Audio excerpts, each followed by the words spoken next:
The invitation. Evelyn sat at the edge of her bed, staring at the crumpled pamphlet in her hands. The paper smelled faintly of incense and smoke, its black ink pressed into parchment-like pages that looked older than they should have been. The words on the front were simple, almost soothing. The Black Veil Commune, rebirth through unity. Her fingers traced a symbol at the bottom, a circle encased in shadows, a crescent moon hidden behind a veil of black lines. It was unfamiliar, yet strangely hypnotic. Evelyn had no idea how the pamphlet had found its way into her mailbox. She hadn't subscribed to anything, hadn't spoken to anyone since the funeral. Yet there it was, tucked between bills and sympathy cards that she hadn't opened. Her husband, Mark, had been gone 3 months. The accident had left her in pieces. Mornings spent staring at the empty side of the bed, nights replaying the sound of the doctor's voice telling her there had been nothing they could do. The pamphlet had arrived at her lowest point, when even leaving the house felt unbearable. At first, she'd shove it aside with the rest of the junk. But later that night, she found herself picking it up again, reading the same lines over and over. A place of peace, a chance to heal, a family waiting for you. And beneath those, in bold, elegant lettering, the veil lift for all who seek. The address was written in looping script at the back. Somewhere in the mountains, 3 hours north of her small town. Evelyn had never heard of it. No website, no phone number, just directions, winding roads, dirt paths, and eventually, follow the lanterns. It was reckless, stupid, even, but grief makes you reckless in ways you don't expect. That Saturday morning, with the sky overcast and heavy, Evelyn packed her car, a single suitcase, a thermos of coffee, the pamphlet folded neatly in her purse. The roads twisted higher into the mountains, trees crowding close to the pavement, their branches weaving together like fingers blocking out the sun. She kept glancing at the directions, heart hammering as the landmarks matched one by one: an abandoned gas station, a rusted water tower, the turnoff onto a dirt trail. Finally, she saw it. A lantern hung from a crooked wooden post, flickering weakly in the daylight. She followed. The dirt road narrowed until she wondered if she'd made a mistake. But then the trees parted. Ahead lay a valley, green fields rolling gently down to a cluster of wooden buildings nestled against the base of the mountain. Smoke rose in thin ribbons from chimneys. People in simple clothes walked between the gardens and cabins, their faces serene, their movements unhurried. For the first time in months, Evelyn's chest loosened. The commune looked peaceful. She parked near the entrance and climbed out, suitcase in hand. Immediately, someone approached. "Welcome, sister." The woman was tall, dressed in a flowing gray robe that brushed the earth. A black veil covered her head, shadowing her eyes but not her warm smile. Her voice was melodic, carrying a softness that put Evelyn both at ease and on edge. "You've come far," the woman said. "We're so glad you found us." Evelyn hesitated, suddenly aware of how little she knew. "I got a pamphlet. I don't even know how." The woman nodded knowingly, as though the mystery didn't surprise her. The veil chooses those who are ready. It lifts when the time is right. She took Evelyn's suitcase without asking and motioned toward the buildings. "Come, let us show you your new beginning." As they walked, Evelyn studied the commune. Wooden cabins lined the edges of the valley, smoke curling from their stone chimneys. In the center stood a larger hall, its dark roof steep and sharp like folded wings. Gardens bloomed in neat rows, and children ran barefoot through the grass, laughing freely. Everyone who passed greeted her with the same words. "Welcome, sister," always with gentle smiles, always with eyes that seemed to look through her. The woman led her to a small cabin near the edge of the field. Inside, the air smelled faintly of herbs and candle wax. A simple bed stood against one wall, a desk with parchment and ink against the other. "This will be your space for now," the woman said, "until you are ready." "Ready for what?" Evelyn asked. The woman smiled, but didn't answer. Instead, she set the suitcase down and placed a hand lightly on Evelyn's shoulder. "Rest. Tonight, we'll eat together. You'll see." And then she was gone, leaving Evelyn standing in the silence of her new room. That night, the entire commune gathered in the central hall. Long wooden tables stretched beneath lanterns hung from the rafters. The air was warm, filled with the smell of bread and stew. Evelyn sat among strangers, yet no one treated her like one. They laughed. They spoke kindly. They pressed food into her hands. For the first time in months, she ate without feeling hollow. At the end of the meal, the tall woman from earlier, whom the others called Mother Lara, stood at the head of the hall. She raised her arms, and silence rippled through the crowd. Brothers, sisters, tonight, the veil has lifted once more. We welcome Evelyn, who has come to us in her hour of need. Every eye turned to her. Evelyn flushed, shrinking in her seat. Ilara's voice deepened, carrying a strange resonance that vibrated in Evelyn's chest. Here there is no sorrow. Here there is no death, only rebirth, only unity. For we are the black veil, and the veil binds us together. The crowd repeated the phrase in unison. The veil binds us together. The sound sent a chill crawling up Evelyn's spine. Later, as she walked back to her cabin under the pale glow of lanterns, Evelyn told herself it was just nerves, just the strangeness of being new. But as she closed her door and blew out the candle, she thought she heard something, faint, far off, echoing from the mountain itself. A low hum, a chant too distant to make out. And when she finally drifted to sleep, her dreams were filled with shadows, faceless figures in gray robes, standing in a circle around her, their whispers weaving into the same phrase again and again. The veil binds us together. The veil of harmony. The morning after her first communal meal, Evelyn awoke to the sound of bells. Soft, melodic, not jarring, but insistent enough to pull her from the haze of sleep. Sunlight spilled to the small square window, painting golden lines across the wooden floor of her cabin. For a moment, she forgot where she was. She reached instinctively for the other side of the bed. Empty, of course. The absence hit her like a knife. But then she saw the robe folded neatly across the chair, gray, like all the others wore, and memory returned. The Black Veil Commune, the valley, the strange but soothing chants. She dressed slowly, the robe's fabric coarse against her skin, and stepped outside. The valley looked different in daylight. Mist lingered above the grass, rolling off the mountain in soft veils that reminded her of the symbol on the pamphlet. Men and women worked side by side in the gardens, planting and harvesting in silence. Children carried baskets of herbs, their laughter ringing through the cool morning air. A young man with sandy hair and kind eyes waved her over. "Sister Evelyn," he said warmly, handing her a basket. "Come, walk with me." His name was Samuel. He showed her how to pull carrots from the earth, how to gather sprigs of rosemary without bruising the leaves. As they worked, he spoke in low tones. "It's hard at first," he admitted, wiping sweat from his brow, "to let go of what was. But soon you'll see. The veil takes the pain. It gives you something stronger." Evelyn didn't ask what he meant. Something in his eyes stopped her. Days passed in rhythm, unlike the chaotic blur of grief she had known before. Each morning began with bells, each day filled with work.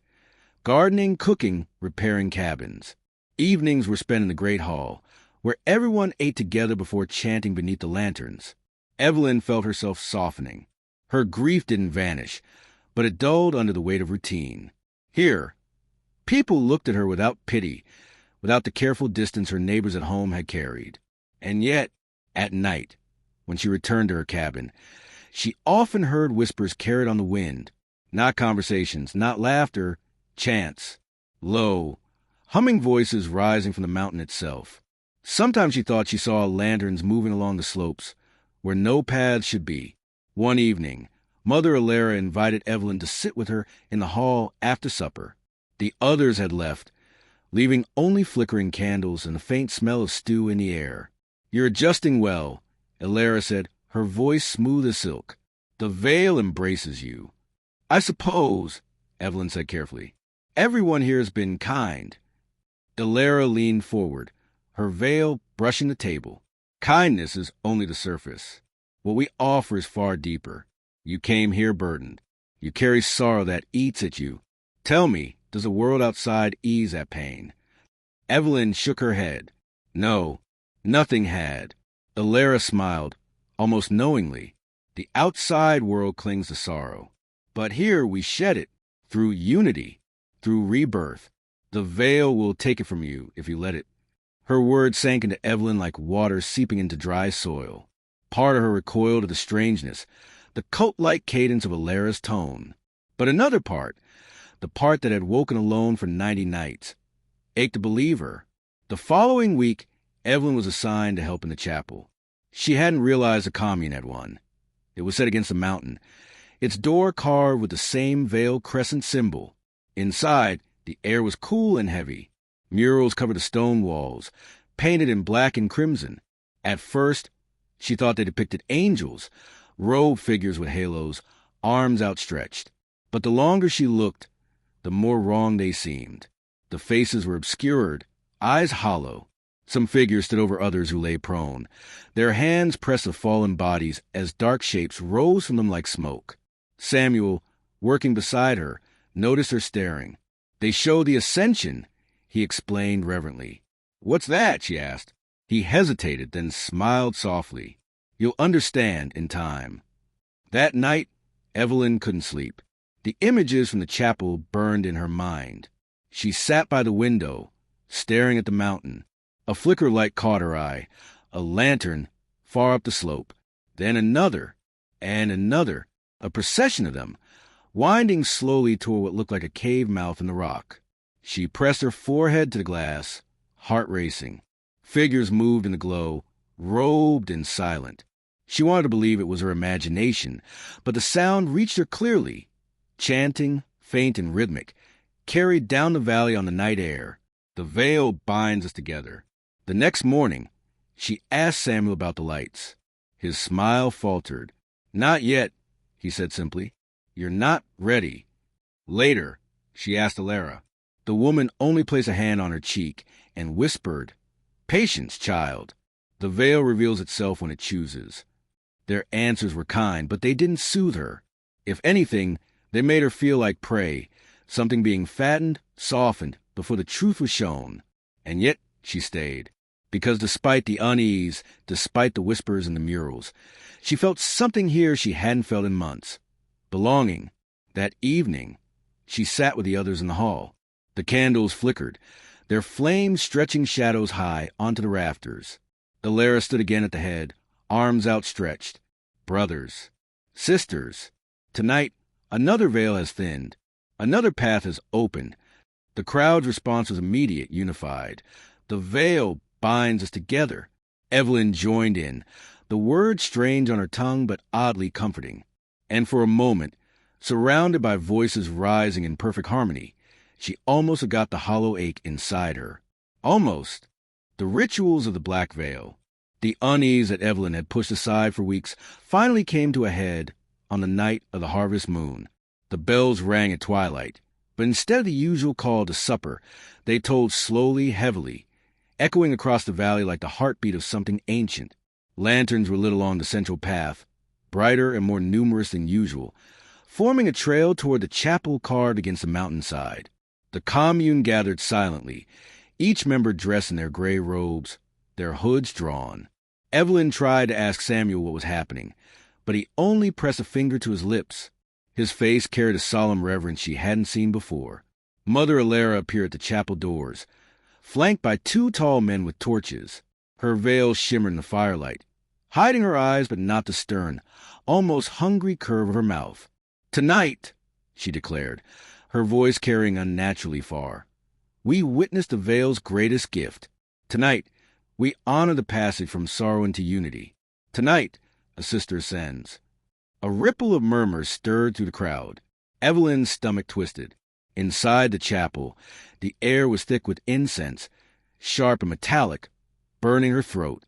The murals looked alive in the torchlight, shadows riding across the walls, eyes seeming to turn and follow her. The congregation filled the benches. Evelyn sat near the back, her heart hammering. At the center of the chapel stood a stone altar. Upon it lay a woman Evelyn had never seen before, her robe torn at the shoulders, her arms and legs bound loosely with woven cords. Her face was calm, almost blissful, though her eyes were wide and glassy, fixed on the ceiling. Ilara raised her hands. Sister Miriam has chosen release. She will lay her sorrow upon the veil, and in return, the veil will grant her rebirth. The chant began low, a humming vibration that grew steadily louder. The veil binds us together, over and over, until the walls themselves seemed to throb with it. Evelyn wanted to stand, to leave, but she couldn't move. Her body felt locked in place, her chest tight with fear and fascination. Ilara approached the altar, pulling a small dagger from beneath her veil. The blade glinted red in the torchlight. Evelyn's breath caught. Surely this couldn't be real. Surely this was symbolic. But then Ilara pressed the blade gently to Miriam's chest, just above her heart, and whispered something Evelyn couldn't hear. Miriam closed her eyes. Her lips moved soundlessly as though in prayer. And then, with a swift motion, Ilara cut. Blood welled up, dark and glistening. The congregation didn't flinch. Their chant only grew louder, filling every corner of the chapel. Evelyn clamped a hand over her mouth to keep from crying out. What happened next was worse. From a wound, Evelyn swore she saw something rise. Not just blood, but shadow, thin and twisting like smoke, curling upward toward the ceiling. The torches sputtered, their flames dimming as the shadows stretched higher, growing, reaching. The congregation fell silent, all heads bowed. Ilara raised her arms, her voice ringing with triumph. The sorrow is lifted. The burden is consumed. The veil accepts our sister. The shadow pulsed, then vanished, absorbed into the stone walls as though the mountain itself had swallowed it. Miriam lay still, her chest unmoving. Her face, once serene, was now slack, empty. Evelyn's stomach lurched. She stumbled from the bench and nearly fell, her legs trembling. But no one turned to look at her. Their eyes remained fixed on the altar, their expressions filled not with horror, but joy. Later, back in her cabin, Evelyn sat shaking in the dark. She couldn't erase the image, the blade, the shadow, the ecstatic faces. It wasn't symbolic. It was real. The commune's talk of rebirth, of unity. It wasn't metaphor. It was ritual. It was sacrifice. And then a deeper, colder realization settled over her. Ilara had called Miriam sister, just as she called Evelyn. The next day, Evelyn tried to confront Samuel. She killed her. Evelyn whispered furiously as they worked in the garden. You saw it. We all saw it. Samuel looked at her with pity, not shock. No, Evelyn. She was freed. Don't you understand? That shadow you saw, that was her sorrow leaving. That was the gift. The veil took it. That was her life. Evelyn snapped. He shook his head slowly. Life and sorrow are the same. Here, we learn to give them up. One day you'll see. One day you'll ascend too. His tone was gentle, but his words chilled her blood. That night, Evelyn didn't sleep.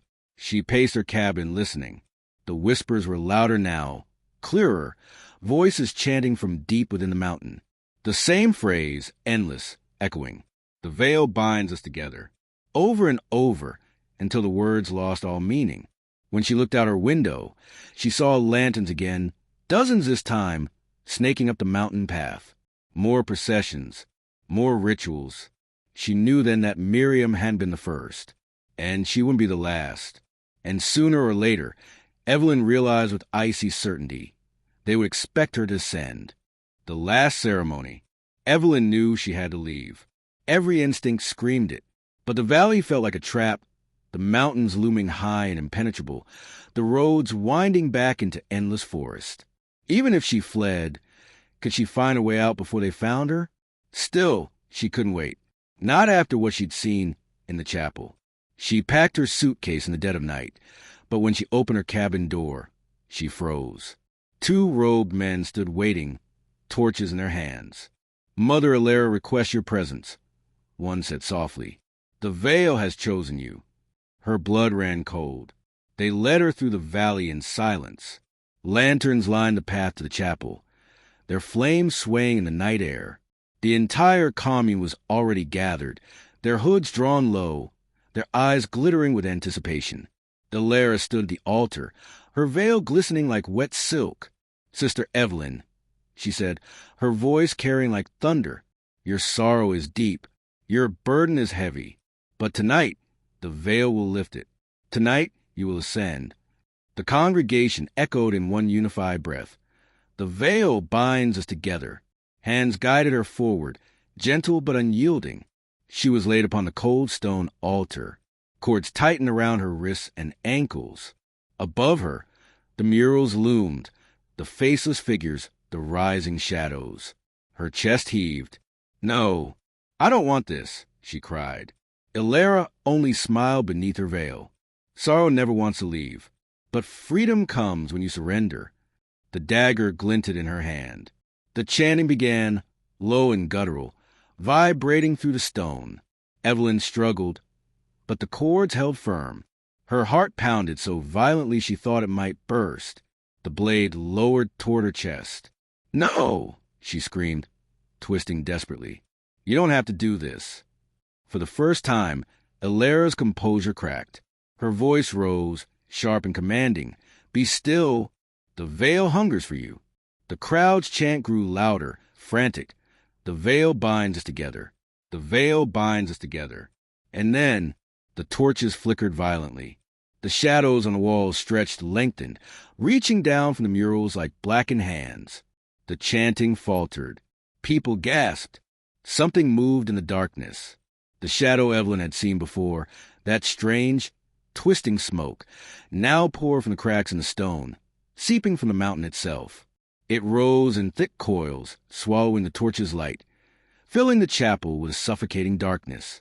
The congregation dropped to their knees, bowing low, their voices trembling. The veil accepts. But Evelyn saw their faces, not joy now, but terror. The shadow wasn't controlled. It wasn't contained. It writhed, growing larger, forming a shape too vast and terrible to comprehend. Eyes flickered within it, hundreds, unblinking, all fixed on her. Ilara stumbled back, dagger clattering to the floor. For the first time, her voice shook. The veil has opened. The shadows surged forward. The cords around Evelyn snapped as if cut by invisible hands. Adrenaline took over. She leapt from the altar, grabbed the fallen dagger, and ran. The chapel erupted into chaos. Some worshippers screamed. Others crawled toward the shadow in blind devotion, their bodies swallowed instantly by its dark coils. The air was filled with the sound of chanting and wailing, torches crashing to the ground. Evelyn pushed through the crowd, slashing at the cords of anyone who grabbed her. She burst out into the night, gasping for air, her chest burning. The valley was alive with firelight. Lanterns swayed wildly as if blown by some unseen wind. Shadows spilled down the mountain like a flood, covering the fields, devouring cabins as if the very earth were rotting away. Behind her, the chapel cracked, stones splitting as the mountain groaned. She ran. Branches tore at her face and arms as she stumbled into the forest. She didn't care. She followed the dirt road, praying it would lead her away. Behind her, the chanting still carried, distant but endless, echoing through the trees. The veil binds us together. The veil binds us together. And beneath it, something deeper, older, whispering words she couldn't understand. Her lungs screamed for air. Her legs buckled, but she didn't stop. At last, through the trees, she saw it. The crooked wooden post with its lantern still burning faintly. The marker of the road that led back down the mountain. She stumbled past it, into the night. By dawn, she collapsed onto the pavement of a deserted highway, her body shaking, her throat raw. A passing truck driver found her, pulled over, and helped her into his cab. She tried to explain, but her words tumbled out incoherently. Shadows, rituals, blood. The driver only nodded slowly, his face pale. "You're not the first I've picked up out here," he said quietly. "But you're the first I've seen make it this far." Weeks later, back in her town, Evelyn tried to rebuild her life. The commune felt like a nightmare, but sometimes, at night, when the wind was just right, she swore she heard it again. That low, unending chant. The veil binds us together. And in her dreams, she still saw those eyes, endless and unblinking, waiting for her in the dark.